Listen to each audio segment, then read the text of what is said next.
La première, c'est que nous sommes, pour la majorité d'entre nous, issus d'une culture paysanne. Et la culture paysanne, eh bien, c'est l'argent liquide gardé à la maison et justement l'argent également gardé sous les matelas.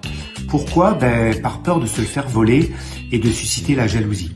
Ça, c'est la première raison. La deuxième, c'est la culture judéo-chrétienne et en particulier la culture catholique qui a toujours, je dirais, véhiculé l'idée qu'il était mal perçu d'être riche. Et d'ailleurs, pour citer une partie de l'évangile, c'est l'évangile selon saint Marc qui disait qu'il était plus facile à un chameau de rentrer dans le chat d'une aiguille qu'à un riche de rentrer dans le royaume des cieux. Donc, c'est dire.